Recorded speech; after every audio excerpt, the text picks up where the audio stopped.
ಎಲ್ಲಾ ಗೃಹಲಕ್ಷ್ಮಿಯರಿಗೂ ಕೂಡ 4,000 ರೂಪಾಯಿ ಹಣ ಒಂದು ಕಡೆಗೆ ಜಮೆ ಆಗ್ತಿದ್ರೆ ಇನ್ನೊಂದು ಕಡೆಗೆ ದೊಡ್ಡ ಸಿಹಿ ಸುದ್ದಿ ಕೂಡ ಬಂದಿದೆ. ಯಾರಿಗೆಲ್ಲ ಹಣ ಬಂದಿಲ್ಲ ನೋಡಿ ಅವರಿಗೂ ಕೂಡ ಈಗ ಹಣ ಜಮೆ ಆಗ್ತಿದೆ. ಮತ್ತೆ ನಿಮಗೆ ಇನ್ನೂ ಕೂಡ ಹಣ ಬಂದಿಲ್ಲ ಅಂದ್ರೆ ಯಾವಾಗ ಬರುತ್ತೆ? ಇನ್ನು ಹೊಸ ನಿಯಮದ ಪ್ರಕಾರ ಮರು ಅರ್ಜಿ ಪ್ರಕ್ರಿಯೆ ಯಾವಾಗ ಪ್ರಾರಂಭವಾಗುತ್ತೆ? ಈ ತಪ್ಪು ಮಾಡಿದ್ರೆ ಗೃಹಲಕ್ಷ್ಮಿ ಹಣ ಬರೋದು ನಿಲ್ಲಬಹುದು, ಹುಷಾರ್. ಯಾವೆಲ್ಲ ಮಾಹಿತಿಗಳು ಬಂದಿದಾವೆ ನೋಡೋಣ ಬನ್ನಿ.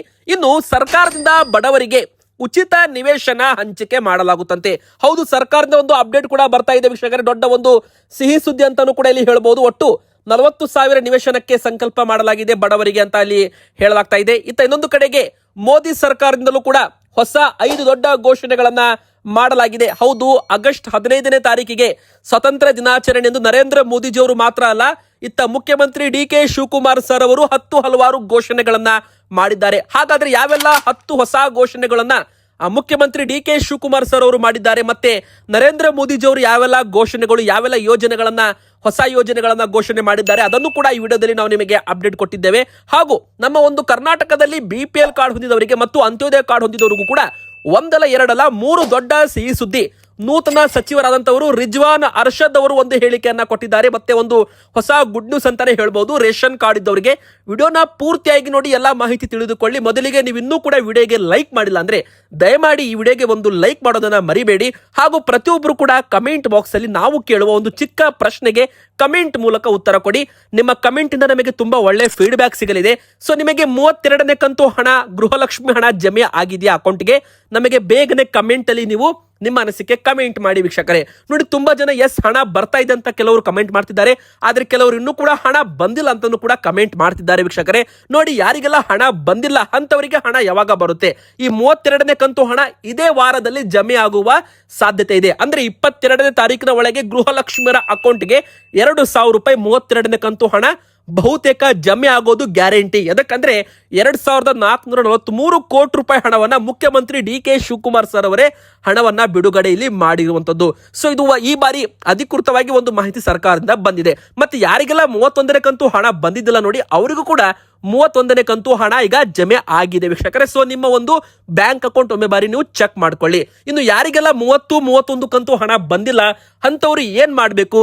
ನೀವು ಎಲ್ಲ ನಿಮ್ಮ ಅಕೌಂಟ್ ಚೆಕ್ ಮಾಡಿರ್ಬೇಕು, ಎಲ್ಲ ಕರೆಕ್ಟ್ ಆಗಿದೆ, ನಾವೇನು ತೆರಿಗೆ ಪಾವತಿ ಮಾಡ್ತಿಲ್ಲ, GST ರಿಟರ್ನ್ಸ್ ಮಾಡ್ತಿಲ್ಲ, ನಮಗೆ ಹಣ ಬಂದಿಲ್ಲ ಅಂತ ತುಂಬಾ ಜನ ಕಮೆಂಟ್ ಮಾಡಿದ್ದಾರೆ. ಸೊ ನೀವೇನ್ ಮಾಡ್ಬೇಕು ಅಂದ್ರೆ ಮರು ಅರ್ಜಿ ಪ್ರಕ್ರಿಯೆ ಬರೋವರೆಗೂ ಸ್ವಲ್ಪ ವೇಟ್ ಮಾಡಿ. ಯಾಕಂದ್ರೆ ಮರು ಅರ್ಜಿ ಪ್ರಕ್ರಿಯೆ ಯಾವಾಗ ನಡೆಯುತ್ತೆ ಗೊತ್ತಾ? ನಿಮಗೆ SIR ಪ್ರಕ್ರಿಯೆ ಮುಗಿದ ಬಳಿಕ.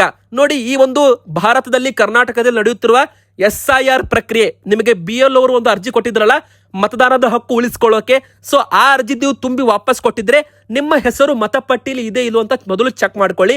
ಯಾಕಂದ್ರೆ SIR ಪ್ರಕ್ರಿಯೆ ಮುಗಿದ ಬಳಿಕ ಯಾರದ್ದು ಹೆಸರು ಮತದಾನದ ಲಿಸ್ಟ್ ಇಂದ ಡಿಲೀಟ್ ಆಗುತ್ತೆ, ನಿಮ್ದು ಮತದಾನದ ಹಕ್ಕು ಡಿಲೀಟ್ ಆಯ್ತು ಅಂದ್ರೆ ನಿಮಗೆ ಗೃಹಲಕ್ಷ್ಮಿ ಹಣ ಬರಲ್ಲ. ಸೊ ವೀಕ್ಷಕರೇ, ಯಾರೆಲ್ಲ ಮತಪಟ್ಟಿಯಲ್ಲಿ ಹೆಸರು ಉಳಿಸಿಕೊಳ್ಳಲ್ಲ ಅವರಿಗೆ ಗೃಹಲಕ್ಷ್ಮಿ ಹಣ ಮಾತ್ರ ಅಲ್ಲ, ಸರ್ಕಾರದ ಯೋಜನೆಗಳ ಲಾಭ ಸಿಗಲ್ಲ, ಪಂಚ ಗ್ಯಾರಂಟಿ ಯೋಜನೆಗಳ ಲಾಭನೂ ಸಿಗಲ್ಲ ಅಂತ ಮುಖ್ಯಮಂತ್ರಿ ಡಿ.ಕೆ. ಶಿವಕುಮಾರ್ ಸರ್ ಅವರೇ ಮೊದಲೇ ಒಂದು ಹೇಳಿಕೆಯನ್ನ ಕೊಟ್ಟಿದ್ದಾರೆ. ಸೊ ಇದೊಂದು ತುಂಬಾ ಇಂಪಾರ್ಟೆಂಟ್ ಅಪ್ಡೇಟ್ ಅಂತ ಹೇಳ್ಬೋದು. ಯಾಕಂದ್ರೆ ಮರು ಅರ್ಜಿ ಪ್ರಕ್ರಿಯೆ SIR ಪ್ರಕ್ರಿಯೆ ಮುಗಿದ ತಕ್ಷಣ ಪ್ರಾರಂಭವಾಗುತ್ತೆ. ಎರಡನೇದಾಗಿ ಮರು ಅರ್ಜಿ ಪ್ರಕ್ರಿಯೆಯಲ್ಲಿ ನಿಮ್ಮ ವೋಟರ್ ID ನಂಬರ್, ನಿಮ್ಮ ರೇಷನ್ ಕಾರ್ಡ್ ನಂಬರ್, ನಿಮ್ಮ ಆಧಾರ್ ಕಾರ್ಡ್ ನಂಬರ್ ಮತ್ತೆ ನಿಮ್ಮ ಒಂದು ಮೊಬೈಲ್ ಸಂಖ್ಯೆ, ಈ ಎಲ್ಲ ಇನ್ಫಾರ್ಮೇಶನ್ ಕೂಡ ಇರಲಿದೆ ಅಂತಾನೂ ಕೂಡ ಇಲ್ಲಿ ಹೇಳಲಾಗಿದೆ. ಸೊ ಪ್ರತಿಯೊಬ್ಬರು ಕೂಡ ದಾಖಲೆಗಳನ್ನ ರೆಡಿ ಇಟ್ಕೊಳ್ಳಿ. SIR ಪ್ರಕ್ರಿಯೆ ಮುಗಿದ ತಕ್ಷಣ ಮರು ಅರ್ಜಿ ಪ್ರಕ್ರಿಯೆ ಪ್ರಾರಂಭವಾಗುತ್ತೆ.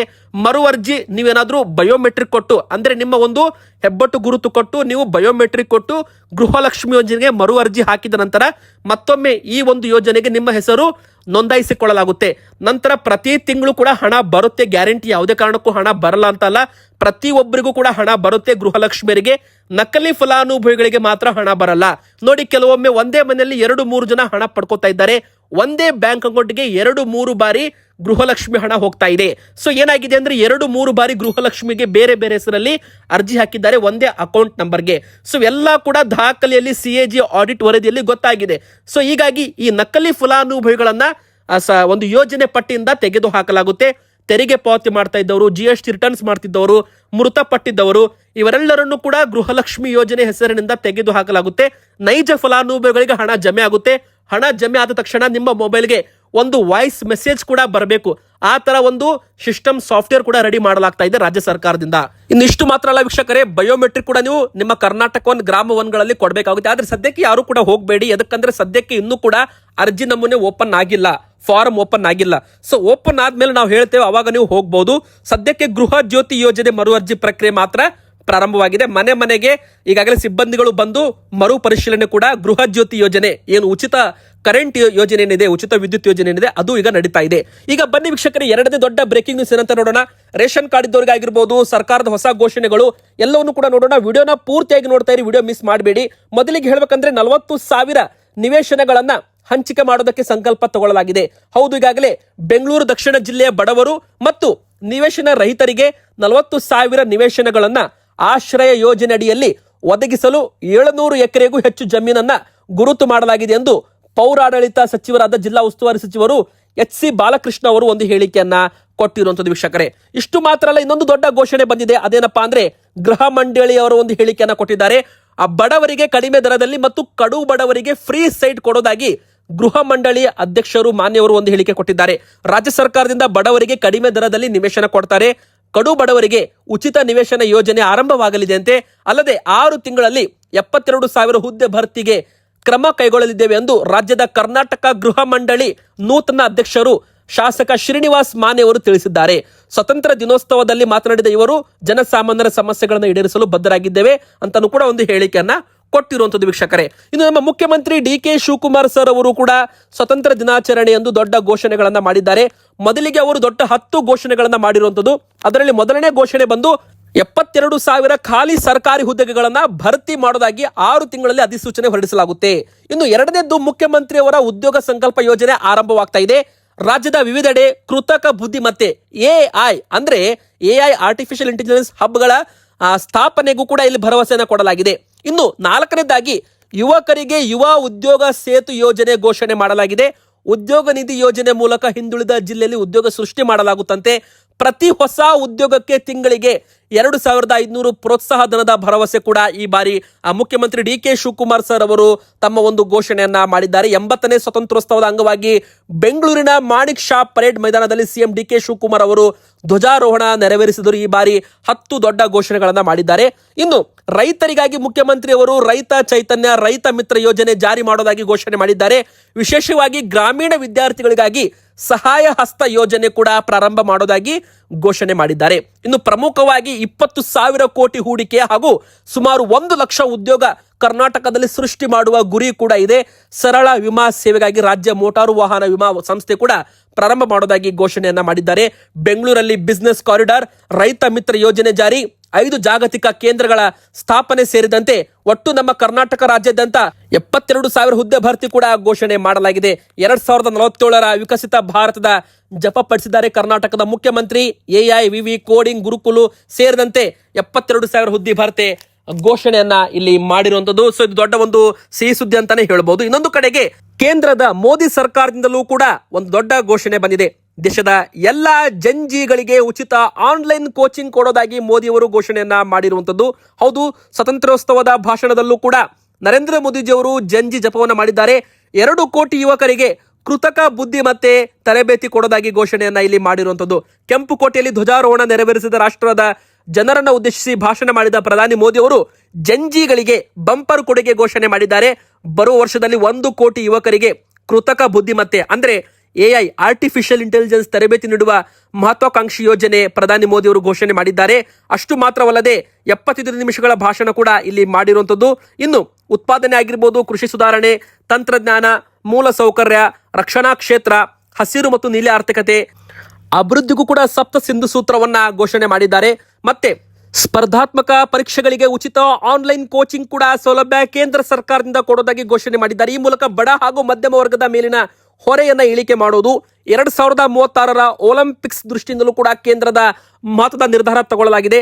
5ರಿಂದ 15 ವರ್ಷದ ಮಕ್ಕಳಿಗಾಗಿ ರಾಷ್ಟ್ರಾದ್ಯಂತ ಕ್ರೀಡಾ ಪ್ರತಿಭಾನ್ವೇಷಣೆ ಕೂಡ ಪ್ರಾರಂಭ ಮಾಡೋದಾಗಿ ಈ ಒಂದು ಭಾಷಣದಲ್ಲಿ ನರೇಂದ್ರ ಮೋದಿಜಿ ಅವರು ಘೋಷಣೆ ಮಾಡಿದ್ದಾರೆ. ಕೋಟಿ ಯುವ ಜನತೆಗೆ AI ತರಬೇತಿ ಕೊಡೋದಾಗಿನೂ ಕೂಡ ಇಲ್ಲಿ ಘೋಷಣೆಯನ್ನ ಮಾಡಲಾಗಿದೆ ವೀಕ್ಷಕರೇ. ಈಗ ಬನ್ನಿ ರೇಷನ್ ಕಾರ್ಡ್ ಇದ್ದವರಿಗೆ ಏನು ಸರ್ಕಾರದಿಂದ ಗುಡ್ ನ್ಯೂಸ್ ಬಂದಿದೆ ನೋಡ್ತಾ ಹೋಗೋಣ. ಮೊದಲಿಗೆ ಹೇಳ್ಬೇಕಂದ್ರೆ ನೂತನ ಸಚಿವರು, ಆಹಾರ ಇಲಾಖೆಯ ನೂತನ ಸಚಿವರು ಈಗ ಯಾರಪ್ಪ ಅಂದ್ರೆ ರಿಜ್ವಾನ್ ಅರ್ಷದ್ ಅವರು. ಮೊದಲು KH ಮುನಿಯಪ್ಪ ಸರ್ ಅವರಿದ್ರು, ಈಗ ಚೇಂಜ್ ಆಗಿದ್ದಾರೆ. ಮುಖ್ಯಮಂತ್ರಿ DK ಶಿವಕುಮಾರ್ ಅವರ ಒಂದು ಆಡಳಿತದಲ್ಲಿ ಮತ್ತೆ ಒಂದು ಬದಲಾವಣೆ ಅಂತಾನೆ ಹೇಳ್ಬೋದು. ನೋಡಿ ವೀಕ್ಷಕರೇ, ಇಲ್ಲಿ ಇಂಪಾರ್ಟೆಂಟ್ ಆಗಿ ಹೇಳ್ಬೇಕಂದ್ರೆ ನೂತನ ಸಚಿವರು ಒಂದು ದೊಡ್ಡ ಗುಡ್ ನ್ಯೂಸ್ ಕೊಟ್ಟಿದ್ದಾರೆ. ಅದೇನಂದ್ರೆ ಸದ್ಯಕ್ಕೆ ಯಾವುದೇ ಕಾರಣಕ್ಕೂ ಅನರ್ಹ BPL ಕಾರ್ಡು ರದ್ದತಿ ಪ್ರಕ್ರಿಯೆ ಸದ್ಯಕ್ಕೆ ಸ್ಥಗಿತ ಮಾಡಲಾಗಿದೆ, ತಾತ್ಕಾಲಿಕವಾಗಿ ಸ್ಥಗಿತ ಮಾಡಲಾಗಿದೆ. ಹೌದು, ಕೇಂದ್ರ ಸರ್ಕಾರದ ಸೂಚನೆಯಂತೆ ನಮ್ಮ ಕರ್ನಾಟಕದಲ್ಲಿ BPL ಕಾರ್ಡುಗಳ ರದ್ದತಿ ಪ್ರಕ್ರಿಯೆ ನಡೀತಾ ಇದ್ದು ಸದ್ಯಕ್ಕೆ ಇದನ್ನ ತಾತ್ಕಾಲಿಕವಾಗಿ ಸ್ಥಗಿತ ಮಾಡಲಾಗಿದೆ ಎಂದು ಆಹಾರ ಸಚಿವರು ರಿಜ್ವಾನ್ ಅರ್ಷದ್ ಅವರು ತಿಳಿಸಿದ್ದಾರೆ. 7,50,000 BPL ಕಾರ್ಡುಗಳು ರದ್ದುಪಡಿಸಲು ಕೇಂದ್ರ ಸರ್ಕಾರ ಸೂಚನೆ ನೀಡಿತ್ತು. ಈ ಹಿನ್ನೆಲೆ ಈಗಾಗಲೇ ಅಂದಾಜು 4 ಲಕ್ಷ ಕಾರ್ಡುಗಳನ್ನು ರದ್ದು ಮಾಡಲಾಗಿದೆ. ಆದರೆ ಸೂಕ್ತ ಪರಿಶೀಲನೆ ನಡೆಸುವ ಉದ್ದೇಶದಿಂದ ಉಳಿದ ಕಾರ್ಡುಗಳ ರದ್ದತಿ ಪ್ರಕ್ರಿಯೆ ತಾತ್ಕಾಲಿಕವಾಗಿ ನಿಲ್ಲಿಸುವಂತೆ ಸೂಚನೆ ಕೊಟ್ಟಿದ್ದೇನೆ ಅಂತ ಒಂದು ಹೇಳಿಕೆಯನ್ನ ಕೊಟ್ಟಿದ್ದಾರೆ. ಸರ್ಕಾರದ ಮಟ್ಟದಲ್ಲಿ ಚರ್ಚಿಸಿ ಈ ತೀರ್ಮಾನ ತಗೊಳ್ಳಲಾಗುತ್ತೆ. ಅಂದಾಜು 3.5 ಲಕ್ಷ BPL ಕಾರ್ಡುಗಳ ರದ್ದತಿ ಸದ್ಯಕ್ಕೆ ಸ್ಥಗಿತ ಮಾಡಲಾಗಿದೆ. ಮುಂದಿನ ಕ್ರಮದ ಕುರಿತು ಸರ್ಕಾರಿ ಮಟ್ಟದಲ್ಲಿ ಚರ್ಚೆ ಮಾಡಿ ತೀರ್ಮಾನ ಕೈಗೊಳ್ಳಲಾಗುತ್ತೆ ಅಂತ ಒಂದು ಹೇಳಿಕೆ ಕೊಟ್ಟಿದ್ದಾರೆ. ಸದ್ಯಕ್ಕೆ ಯಾರದ್ದು ಕೂಡ BPL ಕಾರ್ಡು ರದ್ದಾಗಲ್ಲ, ಅದೊಂದು ಗುಡ್ ನ್ಯೂಸ್ ಅಂತಾನೆ ಹೇಳ್ಬೋದು. ಆದ್ರೆ ಈ BPL ಕಾರ್ಡ್ ರದ್ದತಿಗೆ ಮುಖ್ಯ ಕಾರಣ ಏನು? Income limit 1,20,000 ಮೇಲಿದ್ರೆ. ಸೊ ನೋಡಿ, ಈ BPL ಕಾರ್ಡ್ ಆದಾಯ ಮಿತಿ 1,20,000 ರೂಪಾಯಿ ಯಾರದ್ದು ಮೇಲೆ ಕ್ರಾಸ್ ಆಗುತ್ತೆ ಅವರಿಗೆ BPL ಕಾರ್ಡ್ ಅಲ್ಲ, ಅವರಿಗೆ APL ಕಾರ್ಡ್ ಕೊಡಿ ಅಂತ ಕೇಂದ್ರ ಸರ್ಕಾರ ಹೇಳಿದೆ. ಸೊ ಇದನ್ನ ಕಾನೂನು ಚೇಂಜ್ ಮಾಡಬೇಕು ಅಂತ ಮೊದಲೇ ಒಂದು ಚರ್ಚೆ ನಡೆದಿತ್ತು. ಇದನ್ನ 3 ಲಕ್ಷ ರೂಪಾಯಿಗೆ ಏರಿಕೆ ಮಾಡುವ ಚಿಂತನೆ ಇದೆ ಅಂತ ಹಿಂದಿನ ಸಚಿವರು KH ಮುನಿಯಪ್ಪ ಸರ್ ಅವರು ಒಂದು ಹೇಳಿಕೆ ಕೊಟ್ಟಿದ್ರಲ್ಲ, ಸೊ ಅದನ್ನು ಕೂಡ ಈಗ ಮತ್ತೆ ಕಂಟಿನ್ಯೂ ಮಾಡಿರುವಂತದ್ದು. ಸೊ ಮುಂದಿನ ಬರೋ ದಿನ ಇನ್ಕಮ್ ಲಿಮಿಟ್ ಆದಾಯ ಮಿತಿ ಏರಿಕೆ ಆಗುವ ಸಾಧ್ಯತೆ ಇದೆ. ಸೊ ಲಕ್ಷಾಂತರ BPL ಕಾರ್ಡ್ ಗ್ರಾಹಕರಿಗೆ ಇದು ಒಂದು ನೆಮ್ಮದಿಕರ ಸುದ್ದಿ ಅಂತಾನೆ ಹೇಳ್ಬೋದು. BPL ಕಾರ್ಡ್ ಕೇವಲ ಅನ್ನಭಾಗ್ಯ ಅಕ್ಕಿಗೆ ಯೂಸ್ ಮಾಡಲ್ಲ. ತುಂಬಾ ಜನ ಹಾಸ್ಪಿಟಲ್ಗಳಲ್ಲಿ BPL ಕಾರ್ಡ್ ತೋರಿಸಿದ್ರೆ ರಿಯಾಯಿತಿ ದರದಲ್ಲಿ ಚಿಕಿತ್ಸೆ ಕೂಡ ಕೊಡ್ತಾರೆ, ಕಡಿಮೆ ಫ್ರೀ ಚಿಕಿತ್ಸೆ ಕೂಡ ಆಸ್ಪತ್ರೆಗಳಲ್ಲಿ ಸಿಗುತ್ತೆ. ಸೊ BPL ಕಾರ್ಡ್ಗೆ ತುಂಬಾ ಯೋಜನೆಗಳ ಪ್ರಯೋಜನ ಕೂಡ ಸಿಗಲಿದೆ. ಹೀಗಾಗಿ BPL ಕಾರ್ಡ್ ತುಂಬಾ ಇಂಪಾರ್ಟೆಂಟ್. ಹೀಗಾಗಿ ಮುಂದಿನ ಬರೋ ದಿನ ಇದು 3 ಲಕ್ಷ ರೂಪಾಯಿಗೆ ಏರಿಕೆ ಆದ್ರೆ ತುಂಬಾ ಸಾವಿರಾರು ಕಾರ್ಡ್ ರದ್ದಾಗೋದು ಉಳಿಯುತ್ತೆ. ಇನ್ನು ಮುಖ್ಯವಾಗಿ ಇನ್ನೊಂದು ಅಪ್ಡೇಟ್ ಏನಪ್ಪಾ ಅಂದ್ರೆ ಇಂದಿರಾ ಕಿಟ್ ಬಗ್ಗೆ. ನೋಡಿ, ಅಡುಗೆ ಎಣ್ಣೆ, ಉಪ್ಪು, ಸಕ್ಕರೆ, ತೊಗರಿಬೇಳೆ ಈ 4 ಆಹಾರ ಸಾಮಗ್ರಿಗಳ ಜೊತೆಗೆ ಕೇಂದ್ರ ಸರ್ಕಾರ ಕೂಡ ಅಕ್ಕಿ, ರಾಗಿ ವಿತರಣೆ ಮಾಡ್ತಾ ಇದೆ. ಸೊ ಎಲ್ಲಾ ಒಂದು ಆಹಾರ ಸಾಮಗ್ರಿಗಳು BPL ಕಾರ್ಡ್ ಗ್ರಾಹಕರಿಗೆ ಸಿಗಲಿದೆ. ಸೊ ಮುಂದಿನ ಬರೋ ದಿನಗಳಲ್ಲಿ ಅನ್ನಭಾಗ್ಯ ಇಂದಿರಾ ಕಿಟ್ ವಿತರಣೆ ಕೂಡ ಕಾರ್ಯ ಪ್ರಾರಂಭವಾಗಲಿದೆ, ಇನ್ನು 2 ತಿಂಗಳಲ್ಲಿ ಅಂತ ಹೇಳಲಾಗ್ತಾ ಇದೆ.